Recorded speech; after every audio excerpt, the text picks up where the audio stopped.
Sahabat-sahabatku yang dimuliakan Allah Subhanahu wa ta'ala, pada awalnya dia bukanlah apa-apa dan bukan siapa-siapa. Lam yakun syai'an maskuran, dia tidak pernah dikenang, dia tidak pernah disebut, karena memang dia bukan apa-apa dan bukan siapa-siapa. Dia hanyalah sebongkah tanah yang hitam, baunya busuk, kotor, diinjak tapak kaki. Lalu kemudian Allah muliakan dia. Wa nafakhtu fihi birruhi, aku tiupkan ruh ke dalam tanah itu. Lalu kemudian tanah itu pun menjadi mulia. Malaikat bersujud kepadanya. Tetapi setelah malaikat bersujud kepadanya, dia angkuh dan sombong. Anak keturunannya diciptakan dari saripati tanah, mimma immahin, air yang hina. Kemudian ketika ia dilahirkan ke atas dunia, ia mulai dimiliki akal, ia mulai dititipkan harta. Padahal dulu ketika dilahirkan ke dunia, akhrajakum min butuni ummahatikum, kamu keluar dari perut ibu kamu, la ta'lamuna syai'an, kamu tak tahu apa-apa. Jangankan untuk membawa apa-apa, wahai saudaraku, kita tidak tahu apa-apa sama sekali di hadapan Allah Subhanahu wa ta'ala.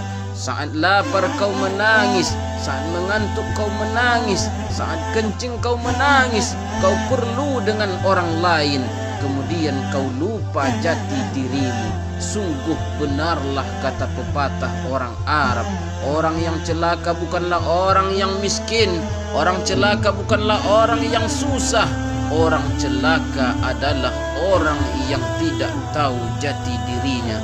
Dia mulai angkuh dan sombong, padahal Nabi katakan la yadkhulul jannata, tidak masuk surga, man kana fi qalbihi, barang siapa yang terdapat di dalam hatinya misqalu habbatin min khardalin min kibrin, ada sombong sebesar biji sawi.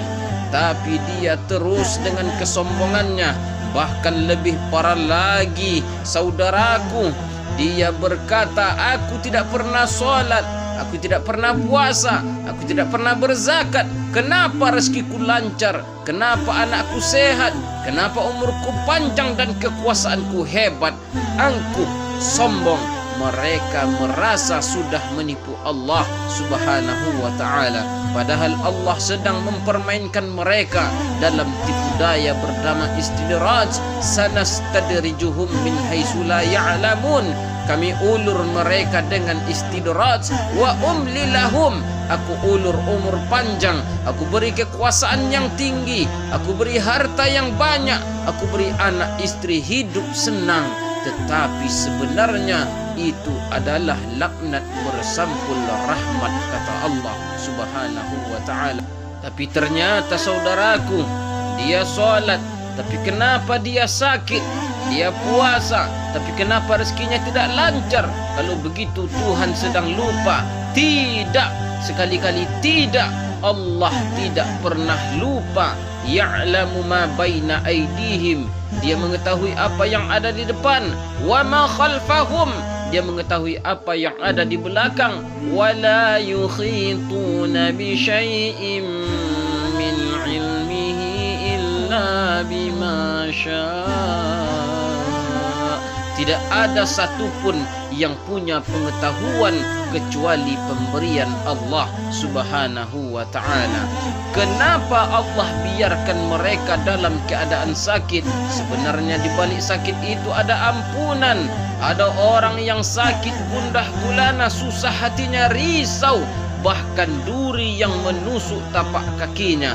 Allah sedang ingin menghapuskan darinya dosa-dosanya. Sebaiknya kita berbaik sangka kepada Allah Subhanahu wa ta'ala. Apa kata Allah? Ana inda zanni abdi, aku menurut prasangka hambaku, kata Allah Subhanahu wa ta'ala.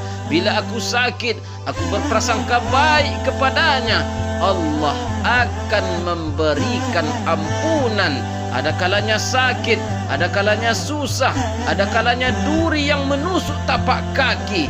karena Allah hanya ingin mengangkat derajat. Subhanallah, Masya Allah. Ada pahala yang lebih besar daripada pahala salat, ada pahala yang lebih besar daripada pahala haji dan umrah, ada pahala yang lebih besar daripada pahala jihad di jalan Allah. Innama yuwaffas sabiruna ajrahum bighairi hisab. Orang-orang yang sabar diberikan Allah balasan yang tidak dapat dihitung, tak dapat dikira. Lalu kemudian seorang hamba yang merugi ini merasa Tuhan sedang lupa, maka ia terus dalam kesesatannya, terus dalam kesombongannya, terus dalam kejahilannya. Allah terus mengulur rezeki, diulur kuasa, diulur sehat, seperti layang-layang yang semakin diulur semakin tinggi, sehingga tersangkut di pokok yang sangat tinggi, sehingga tak ada satupun yang dapat menyelamatkannya. Sampai masanya, sampai suatu ketika Allah akan mengazabnya. Inilah orang yang terlaknat di antara makhluk-makhluk yang dilaknat oleh Allah Subhanahu wa ta'ala. Wallahu a'lam bissawab. Wassalamu alaikum warahmatullahi wabarakatuh.